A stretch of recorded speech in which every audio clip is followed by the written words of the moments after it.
ang mga pinakamainit na balita ngayong tanghali.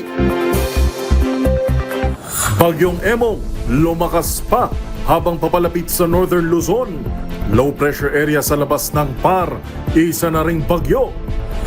Pader sa ilog sa Navotas, bumigay, matinding pagbaha, naranasan kasabay ng high tide. Pangulong Bongbong Marcos, balik Pilipinas na. Ambassador Babes Romualdez, iginiit na hindi dehado ang Pilipinas sa 19% taripa sa mga produktong i-export sa Amerika. Sa MBC TV correspondents, mga residente ng Albay pinaalalahanan sa posibleng lahar flow mula sa Mayon.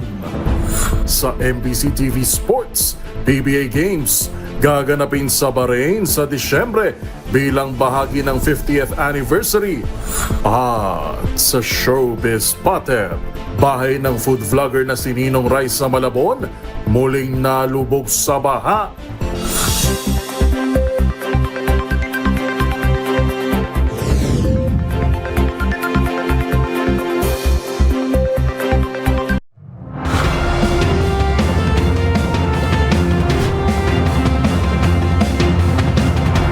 Bawat balita, makabuluhan. Bawat kwento, makapangyarihan. Boses ng Pilipino para sa Pilipino. Live mula sa MBC TV Studio. MBC TV Network News.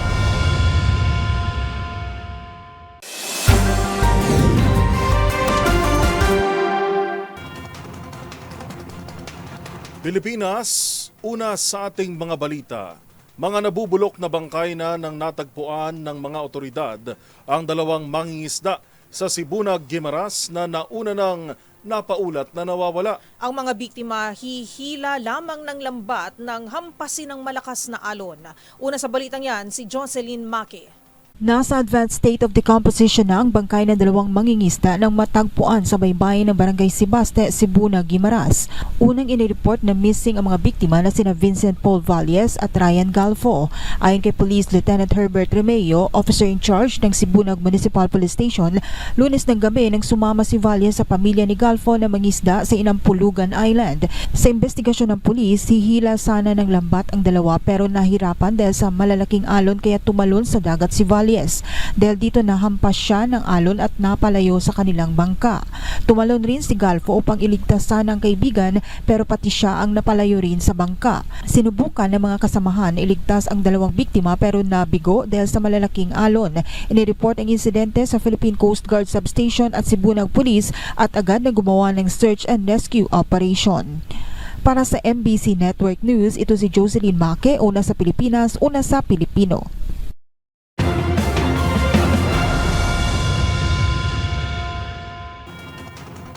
Literal na napaangat na votas ang Barangay San Jose matapos muling matibag ang pader na pumipigil sa agos ng tubig kaninang umaga.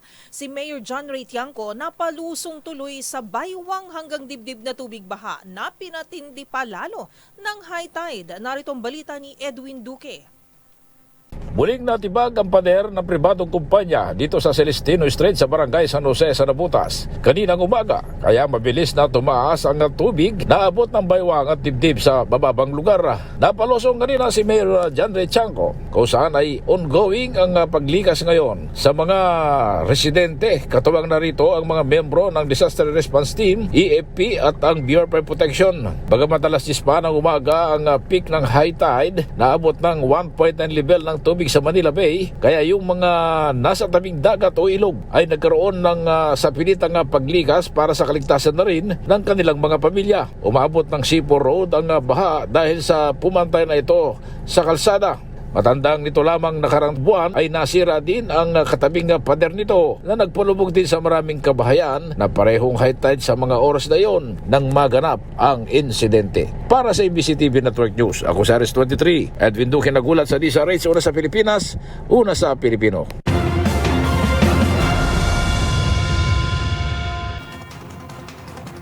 Personal na binisita ni Pangulong Bongbong Marcos ang dalawang evacuation sites sa San Mateo, Rizal.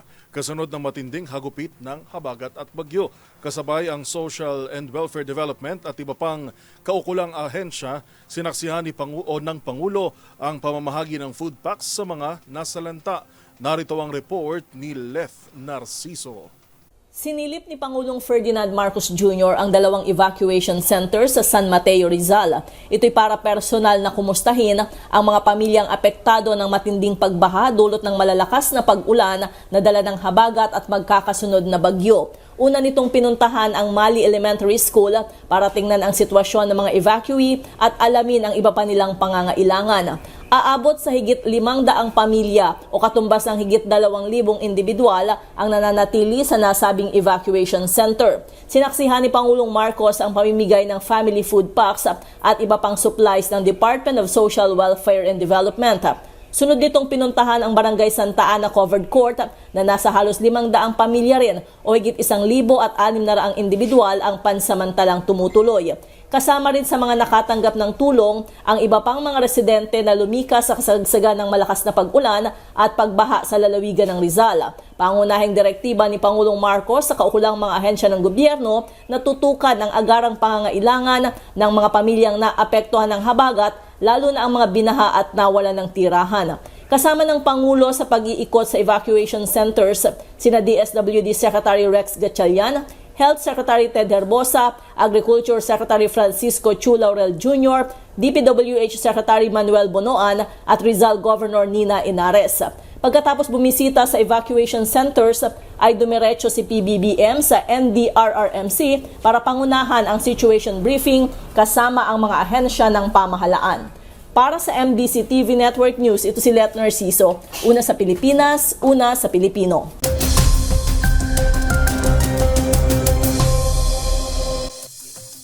Pilipinas, 3 weather systems ang kasalukuyang binabantayan ng Pag-asa sa loob ng ating area of responsibility. Sa western coast ng Ilocos Region, tuluyan ng lumakas bilang typhoon si Bagyong Emong. Patuloy itong lalapit sa Pangasinan at posibleng maglandfall sa La Union o Ilocos Sur bukas ng umaga.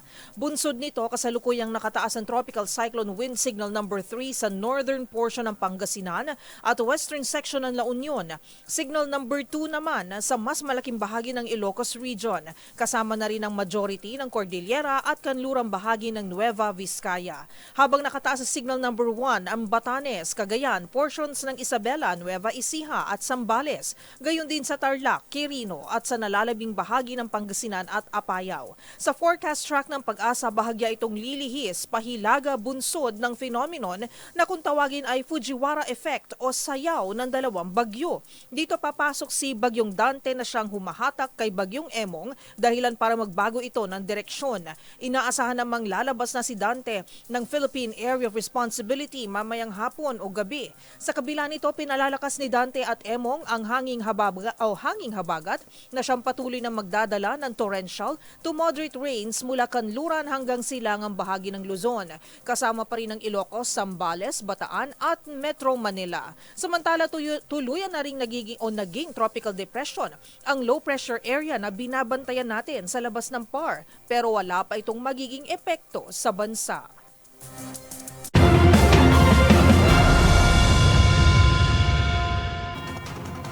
Sa iba pang balita, kung para sa maraming Pilipino, talo ang Pilipinas sa 19% taripang ipinataw ng Estados Unidos. Baliktad naman ang paningin ni Philippine Ambassador to Washington, Jose Manuel Babes Romualdez. Ayon pa rito, nasa negotiation stage pa rin ang naturang taripa. Ang paliwanag ni Romualdez ihahatid ni Kyle Bulyas.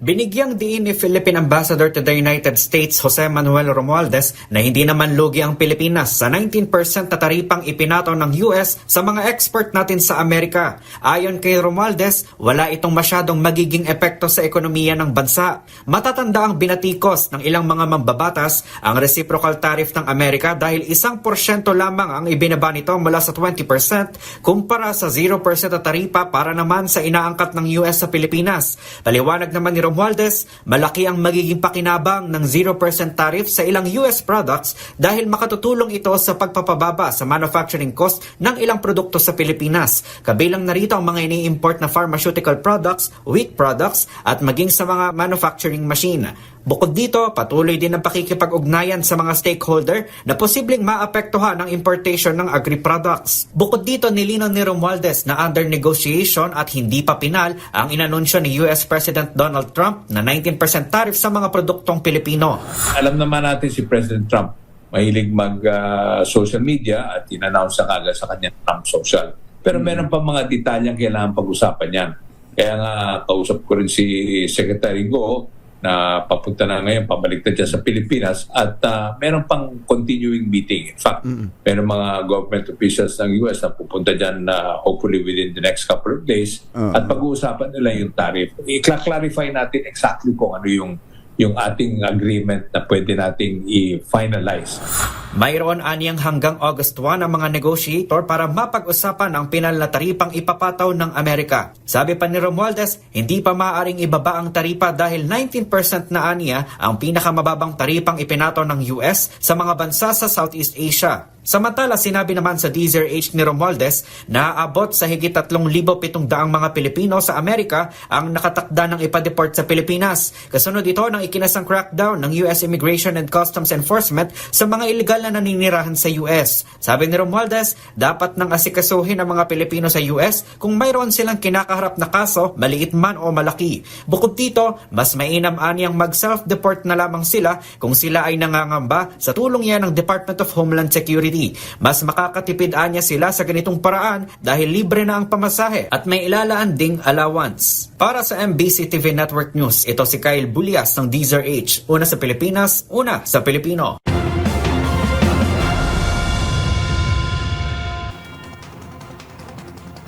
Nangangamba naman ang ilang mambabata sa posibleng agricultural damage ng umano'y hindi patas na trade agreement na sinelyuhan ng Pilipinas at Amerika sa nagdaang state visit ni Pangulong Bongbong Marcos. Hindi raw katanggap-tanggap ang 1% ikinaltas na taripa sa atin, katumbas ng zero tariff sa kanilang mga produkto. Magbabalita si Raymond Dadpaas. Nagpahayag ng pagkamahalang ilang senador sa inanunsyong trade agreement sa pagitan ng Pilipinas at Amerika. Kasunod ito ng naganap na pulong sa pagitan ni na Pangulong Bongbong Marcos at US President Donald Trump. Ito ay ang 19% tariff sa mga produkto ng Pilipinas na papuntang Amerika at 0% sa mga US products na imported sa Pilipinas. Ayon kay Senador Juan Miguel Mig Zubiri, delikado ito para sa ating mga magsasaka. Ito ay kapag bumaha ng supply ng karne, manok at mais mula sa Amerika, tiyak na matindi ang epekto nito sa sektor ng agrikultura. Para kay Zubiri, hindi patas ang ganitong uri ng kasunduan lalo na't ang Pilipinas ay matagal ng kalyado ng Amerika. Dito nakatayo ang kanilang mga EDCA o Enhanced Defense Cooperation Agreement sites. Inirekomenda nito na maaring maghanap ng ibang market ang Pilipinas gaya sa Europa at Canada na nakahandang pumasok sa Free Trade Agreement. Pareho sila ng pangamba ni Senator Kiko Pangilinan na nagsabing magdudulot ng matinding epekto sa agrikultura at kabuhayan ng mga magsasaka at mangingisda sa bansa ang zero tariff na ipatutupad sa mga US products papasok sa Pilipinas. Hinimok ni Pangilinan ng Malacanang na maging transparent at ilatag kung ano ang nilalaman ng trade agreement lalo na sa sektor ng agrikultura. Dahil kung merong dapat unang maprotektahan ay ang sektor ng agrikultura upang hindi malagay sa alanganin ang kagustuhan nating magkaroon ng food security. Nais naman ni Senador Sherwin Gatchalian na makita muna ang kabuuan ng kasunduan bago siya magbigay komento hinggil dito. Nauna nang inihayag ng mga opisyal ng administrasyon na hindi saklaw ng zero tariff ang mga produkto sa agrikultura mula sa Amerika. Ang sakop lang nito ay mga sasakyan na gawa sa Amerika na imported dito sa Pilipinas. Para sa MBC TV Network News, ito si Raymond Dadpaas ng DZRH, una sa Pilipinas, una sa Pilipino.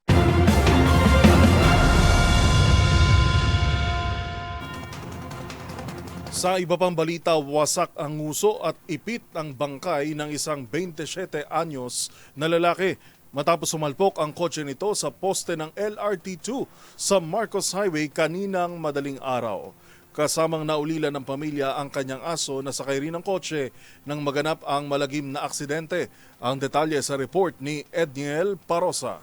Patay ang isang lalaki matapos sumalpok ang minamaneho nitong kotse sa poste ng LRT2 sa bahagi ng Marcos Highway sakop ng Pasig City.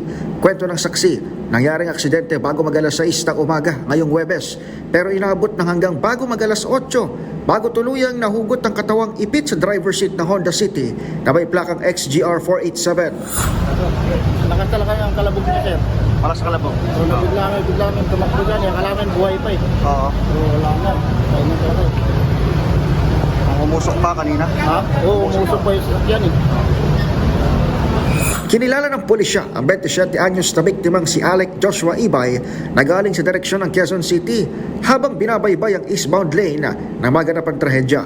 Wasak ang usot, tuklap ang kaliwang bahagi ng sasakyang halos mayupi dahil sa lakas ng impact pero swerteng nakaligtas sa aksidente ang sakay na aso ng kotseng nailabas lamang pagdating ng kaanak ni Ibay. Pagtayo ng investigador, posibleng self-inflicted ang crash na maaaring sanhi na rin ng basang kalsada. Nagpapatuloy naman ang investigasyon sa nangyaring insidente. Para sa MBC TV Network News, ito si Edniel Porrosa, Laser H. Una sa Pilipinas, una sa Pilipino.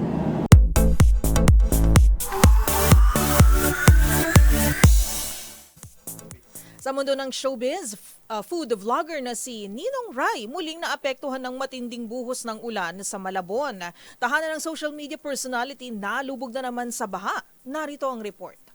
Heto na naman tayo! Iyan ang caption sa post ng food vlogger na si Ninong Ry o Ryan Morales Reyes nang ipakita sa followers ang kinahinatnan ng kanilang tahanan sa Malabon matapos ang walang tigil na pag-ulandala ng bagyo at habagat. Ang kanyang kitchen kung saan kinukunan ng mga content sa YouTube muli na namang nalubog sa baha. Sa kabila nito, nanatiling positibo ang social media personality at nagpaabot ng mensaheng stay safe mga inaanak. Makakaahon din tayo, laban lang. Ingat po Ninong naman ang komento ng fans habang may nagsabi ring sana'y maisipan na raw nitong lumipat. Gayong sayang mga kagamitan nito habang may nagsuggest din na kitchen sa second floor ang posibleng solusyon. Maugulita na Hulyo noong nakaraang taon nang maging laman din ang balita si Ninong Ry matapos ding malubog sa baha ang kanilang tahanan dahil naman sa nooy pananalasa ng bagyong Karina sa bansa.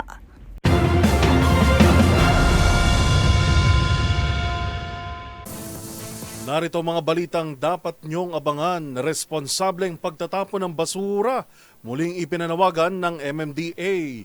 Sa MBC TV Global, mga residente ng Gaza, delikado na ang kondisyon sa matinding gutom. At sa MBC TV Sports, PBA Games lilipad sa Bahrain sa Disyembre. Lahat ng yan sa pagbabalik ng MBC TV Network News.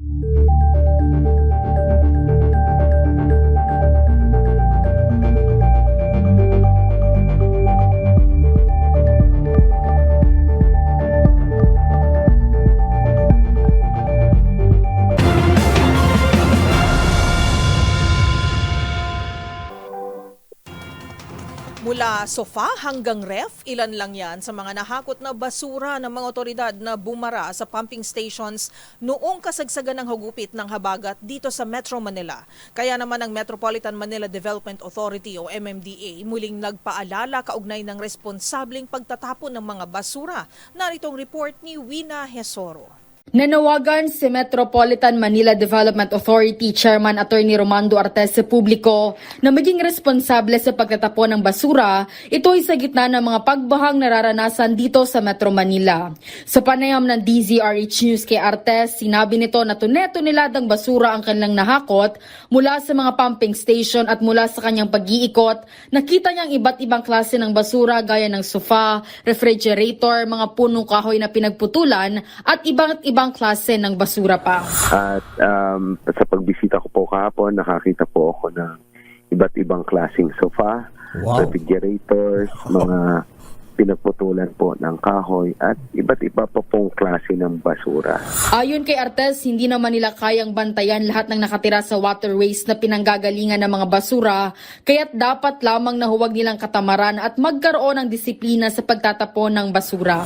Ang lokal na pamahalaan naman po ay very diligent sa paghahakot ng basura. Ilabas lang po nila sa tamang oras, sa tamang araw. Sana po wag na nilang katamaran at magkaroon po ng disiplina na gawin po ng tama yung disposal po po ng garbage. Samantala, mabilis umano ang paghupa ng tubig baha sa Metro Manila dahil gumagana ang 71 na pumping station na under jurisdiction ng MMDA at patuloy ang kanilang declogging habang bumubuhos ang ulan. Yes, sir. Meron po kami na-identify na 49 na areas sa mga major thoroughfares natin na alam po namin pag lumalalim na po yung baha ay nababarahan po ng basura. So nag-assign po kami ng mga personnel dyan, katulang po ang tupad beneficiaries na bigay po sa amin ng DOLE. Inaabangan na po yung basura na dala ng tubig ulan. So pinipick up na po yan pag dumadating to ensure po na walang bara yung ating mga drainage. Tuloy-tuloy naman ang kanilang paglilinis kasama ang mga lokal na pamahalaan sa NCR para maiwasan o malimitahan ang pagbaha sa Metro Manila. Para sa MBC TV Network News, ito si Wina Perlhesoro ng DZRH. Una sa Pilipinas, una sa Pilipino.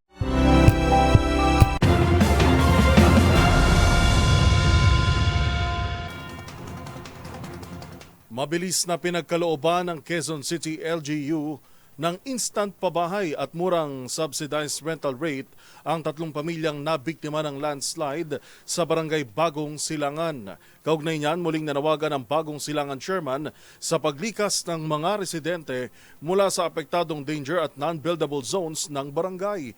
Tinutukan yan ni Val Gonzales. Mula sa araw ng Lunes, July 28, ay mari nang lumipat sa rental housing unit ng Quezon City Government ang 3 pamilya na biktima ng pagguho ng lupa sa Don Vicente Street, Sitio Veterans, Barangay Bagong Silangan. Ayon sa Quezon City Government, ang mga pamilyang ito ay kwalipikadong makatanggap ng ligtas at abot-kayang pabahay sa ilalim ng Q Citizen Homes Program sa Barangay Payatas.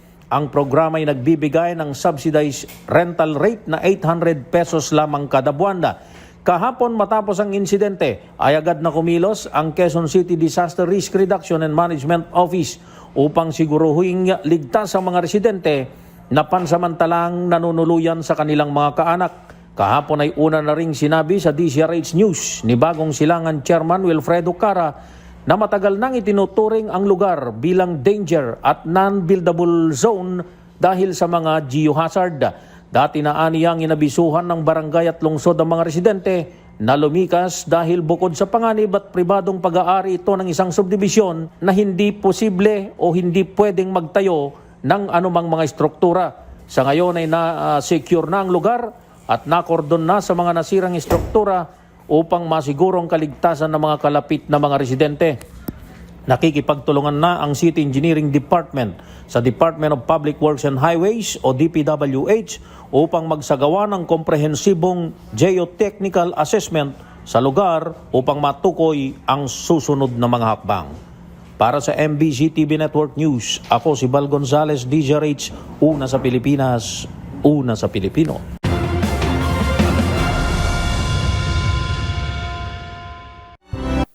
Pinagbigyan ng International Criminal Court o ICC ang hirit ng kampo ni dating Pangulong Rodrigo Duterte na ipagpaliban ng paglalabas ng desisyon kaugnay ng kanyang interim release o pansamantalang paglaya. Ito'y hanggang ang mga defense lawyer ay makalikom na ng lahat ng mga kinakailangang dokumento. Ayon kay ICC Assistant to Counsel Attorney Cristina Conti, pumayag ang korte na ipagpaliban muna ang desisyon sa interim release dahil ang kampo naman ni Duterte ang parehas na humirit nito. Una nang sinubukang harangin ng prosekusyon ang hirit ng kampo ni Duterte na ipagliban ang desisyon ng korte. Dahil lang sa dadagdagan ng kampo nito ang kanilang mga impormasyong isusumite.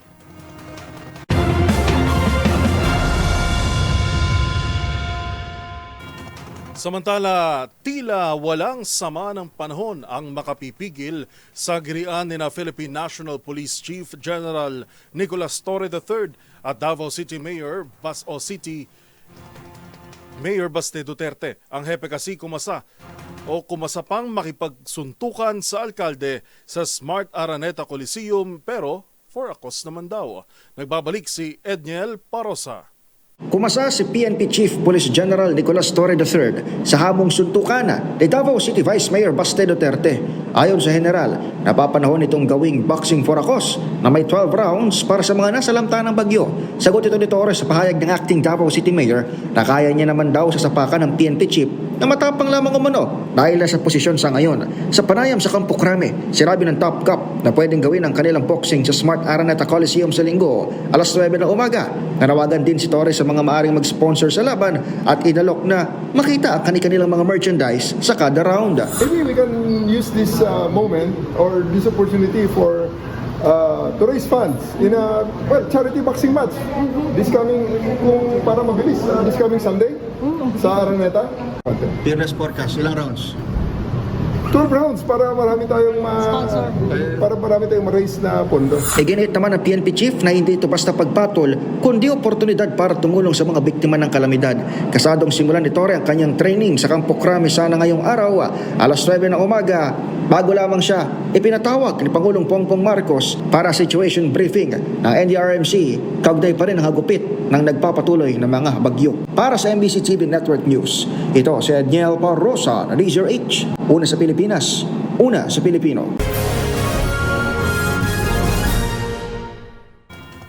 Pinangangambahan ngayon na nasa higit 100 aid organizations ang may nararanasang mass starvation sa Gaza sa kabila ng hinihintay na tigil putukan sa pagitan ng Israel at Hamas. Habang masaya namang ibinida ni US President Donald Trump ang may tuturing nitong largest trade deal sa Japan. Ang mga balita mula sa ibahang dagat tinutukan sa Global Headlines Report ni James Galange.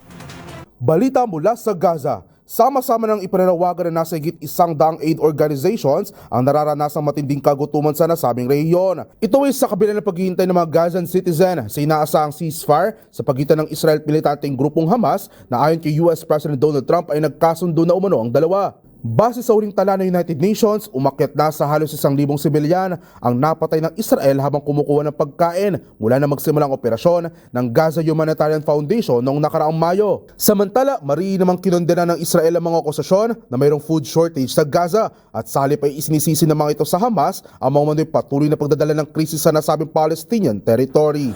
Sa iba pang balita, isang malaking trade agreement naman na naganap sa pagitan ng Japan at Amerika nang bumisita si Japan Prime Minister Shigeru Ishiba sa White House. Sinabi ni US President Donald Trump sa kanyang social media platform na Truth Social, mag-i-invest umanong Japan ng $550 billion.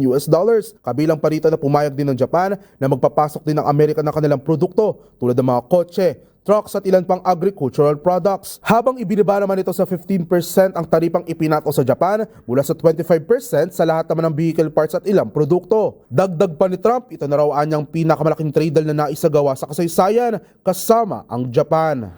At yan naman nakalap nating balita mula sa iba't ibang panig ng mundo. Para sa MBC TV Network News, ito si James Galange ng DZRH TV, una sa Pilipinas, una sa Pilipino.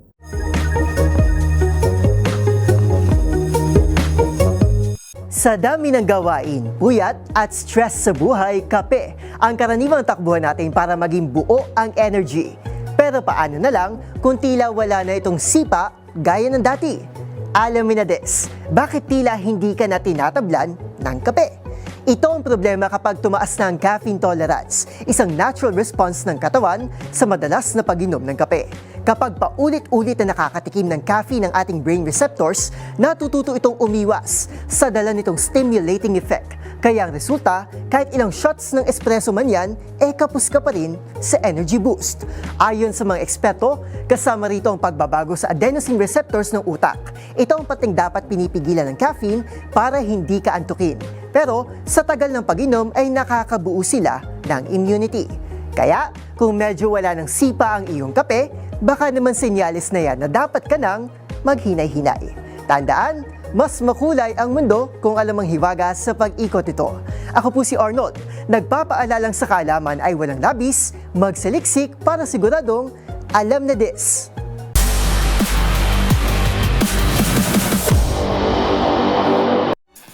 Sa mundo ng basketball, maglalaro sa kauna-unahang pagkakataon sa Bahrain ang PBA sa darating na Disyembre. Yan ay bilang bahagi ng ika-50 anibersaryo ng Liga.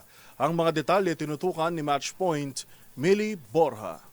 Magdaraos ng mga laro ang Philippine Basketball Association o PBA sa Bahrain sa darating na December 15 at 17 bilang bahagi ng pagdiriwang ng ika-50 anniversary ng liga. Inununsyo ito ni PBA Commissioner Willie Marshall at Bahrain Basketball Association President Ala Amodara sa halftime ng Game 5 ng PBA Finals na ginanap sa Araneta Coliseum sa Quezon City. Ito ang kauna-unahang pagkakataon na gaganapin ng mga PBA Games sa nasabing bansa. Ayon kay Marshall, kumpirmadong 3 kupunan ang sasali sa Bahrain Leg at lagda na ang kontrata para dito. Ang Bahrain Leg ay kasunod ng nakatakdang pagtungo rin ng liga sa Dubai sa October bilang bahagi ng kanilang international tour. Para sa MBC TV Network News, ito si Mili Borja ng DZRH TV, una sa Pilipinas, una sa Pilipino.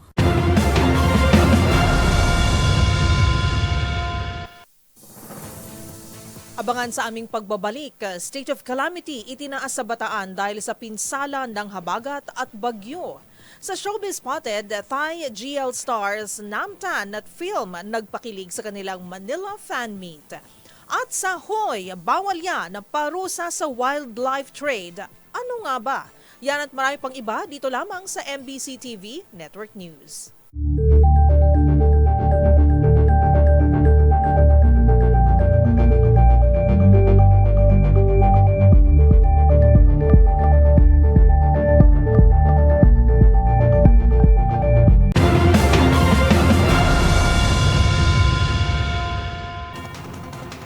Hindi pa man nagsisimula ang pagdinig para sa national budget sa susunod na taon, nasa hot seat na agad ang Department of Public Works and Highways o DPWH bunsod ng matitinding pagbaha sa Metro Manila.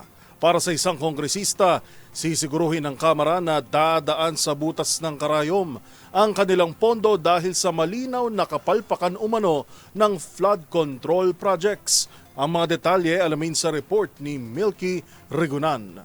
Marami ipaliliwanag sa Kamara ang Department of Public Works and Highways sa sandaling sumalang ang panukalang budget ng ahensya para sa 2026. Nagbanta si Representative Ellie San Fernando ng Kamanggagawa Party List na titiyakin ng Kamarang mabubusisi ang budget ng DPWH sa susunod na taon. Ayon kay San Fernando, ang malawakang pagbaha sa Metro Manila at mga karatig lalawigan dahil sa epekto ng habagat ay hindi pwedeng palampasin. Sabi ni San Fernando, kung may bilyones na pondong inilaan sa flood program ng DPWH, dapat may resulta.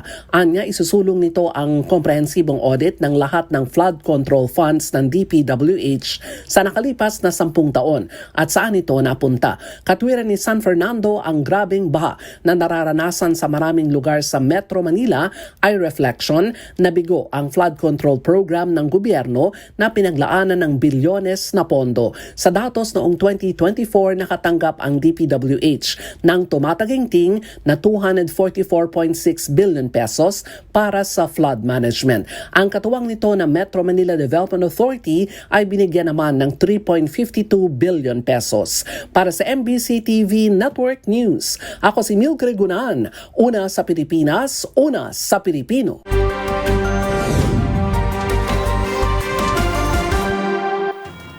Pinaalalahanan naman ang mga residente ng Albay sa banta ng lahar flow mula sa Bulkang Mayon, bunsod ng mga pag-ulan. Yan at ang iba pang mga rumarapidong balita mula sa probinsya. Hatid ang iba't ibang istasyon sa ilalim ng MBC Media Group.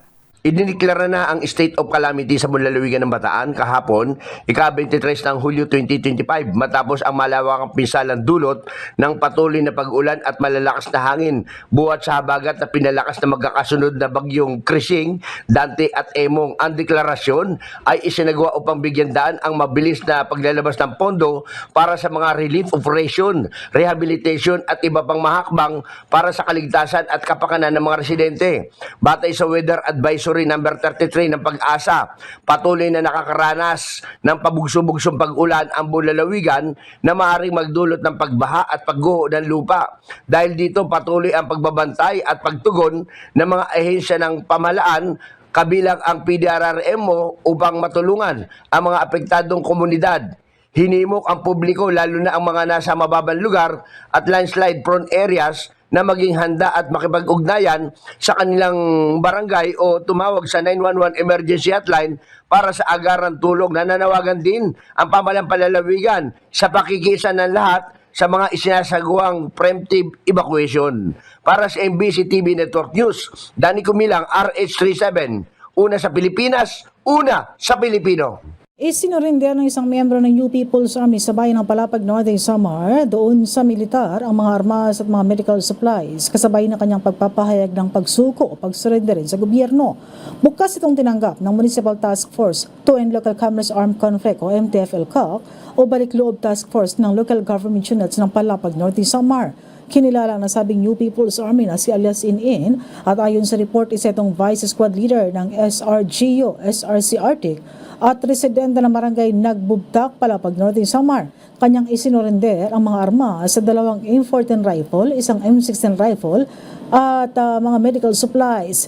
Itinuturing naman ng MTFL-CAC ng desisyon na bumalik sa komunidad ay mahalagang hakbang sa pagkakaisa ng sosyudad sa pagtugon sa panawagan ng pagbabalik gobyerno.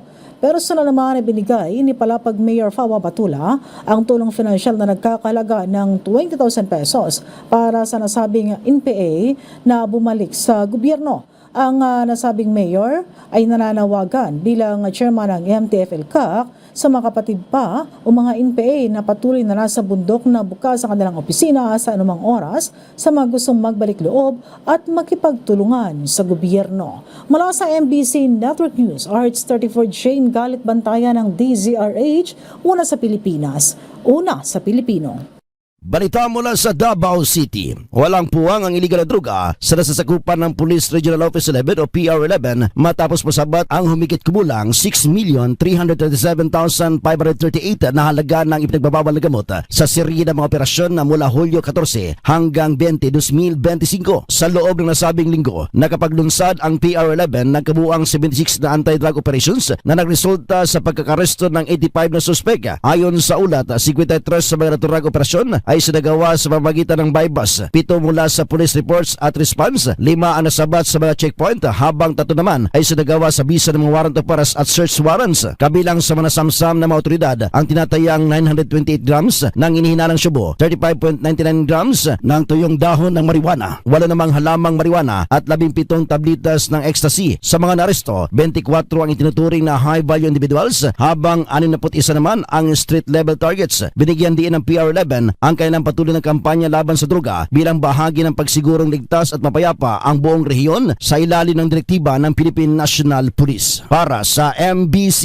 TV Network News, ito si June Suter, una sa Pilipinas, una sa Pilipino.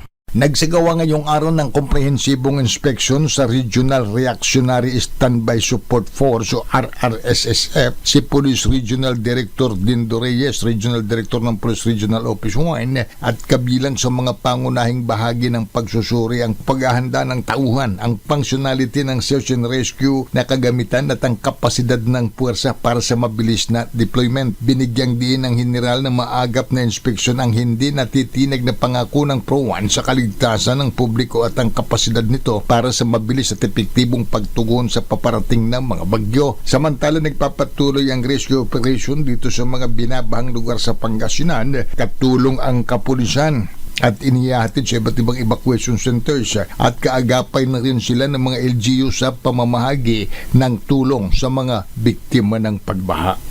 Para sa MBC TV Network News, ito si Freddy Pajardo, RH38, una sa Pilipinas, una sa Pilipino. Naglabas ng babala ang Philippine Institute of Volcanology and Seismology, PBOX, nitong Huwebes, kaugnay ng posibleng pag-agos ng lahara mula sa mayong bulkano, bunsod ng malalakas na pagulan, dala naman ng bagyong Dante at bagyong Emong at habagat. Ayon kay Deborah Fernandez, resident volcanologist ng PBOX Albay, ang mga pagulan sa Albay ay nagpatuloy pa rin kung saan posibleng magkaroon ng volcanic sediment sa naturang bulkan. Pinalalahan naman ng PBOX ang mga nakatira naman sa paligid ng bulkan, lalo na sa mga nanirahan naman sa katabi naman ng ilog, sapa at sa loob ng 4 to 6 km danger zone. Sa ngayon, patuloy na nakaranas ang Bicol Region ng katamtaman hanggang sa malakas sa pagulan dahil naman sa pinalakas na habagat. Para sa MBC TV Network News, ito si Ruel Saldico, DZRH, una sa Pilipinas, una sa Pilipino.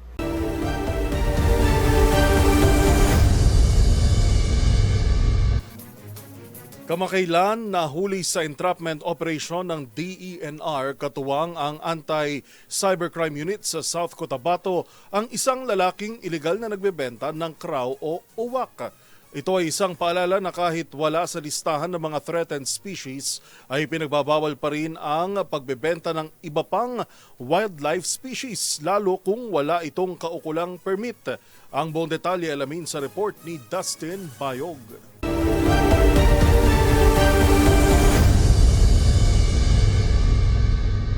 Arestado ang isang lalaki ng Regional Anti-Cybercrime Unit at ang Community Environment and Natural Resources Offices o CENRO ng DENR ng General Santos City dahil sa pagbebenta ng crow o uwak. Sa sinagawang entrapment operation, nahuli ito nagbebenta sana ng uwak na walang kaukulang permit kung kaya itinuturing itong illegal. Bagaman wala sa listahan ng uwak sa threatened species, nananatili itong protektado sa batas laban sa illegal na pagbebenta o wildlife trade. Ito ay alinsunod sa Republic Act No. 9147 o Wildlife Resources Conservation and Preservation Act of 2001. Nilalabag dito ang Section 27 o Illegal Acts ng batas kung saan nakasaad ang pagbawal sa pagtrade ng wildlife at ang pangongolekta o panghuhuli kabilang kanilang byproducts at derivatives. Ang lalaki ay maaaring marap sa kulong ng 10 araw hanggang 1 buwan o multang 200 hanggang 20,000 piso dahil sa pagbebenta, habang ang pangongolekta o panghuli ay maaaring marap sa kulong ng 10 araw hanggang 1 buwan at multang 1 hanggang 5,000 piso. Samantala, mas mabigat ang parusa kung ang wildlife species ay nasa listahan ng DENR ng threatened, endangered at critical species. Kaya kung mayroon pa kayo nakitang ipinagbabawal na akto o mayroon kayong reklamo, itag nyo kami sa DZRH. Hoy, bawal yan!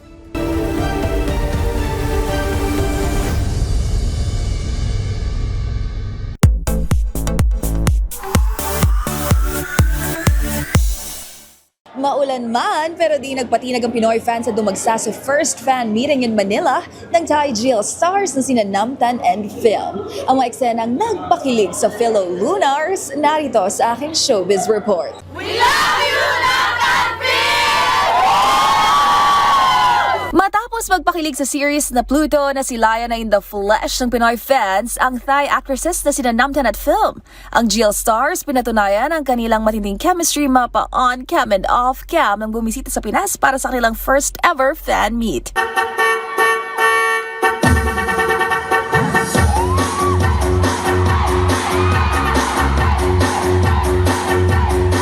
Bukod sa husay sa pag-arte, nagpawaw din ng Pluto stars sa kanilang solo performances mula sa OST ng serye, gaya ng Linger at Somewhere Only We Know.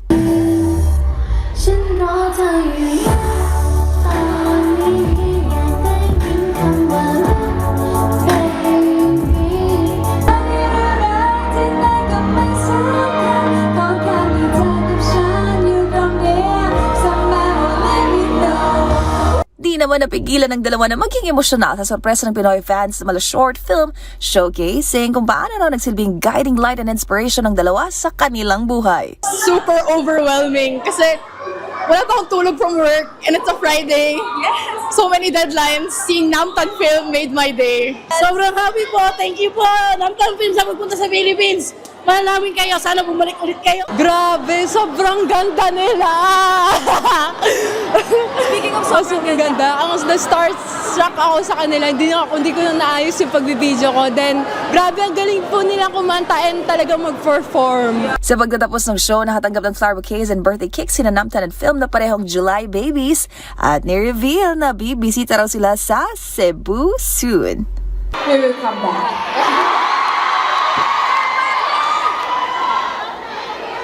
Like at Cebu with no film.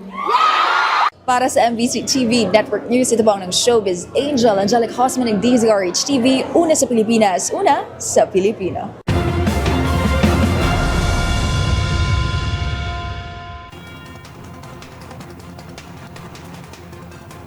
At iyan ng mga nakalap naming balita ngayong araw ng Huwebes. Ingat-ingat pa rin ho, nasa yellow alert pa rin ang Metro Manila.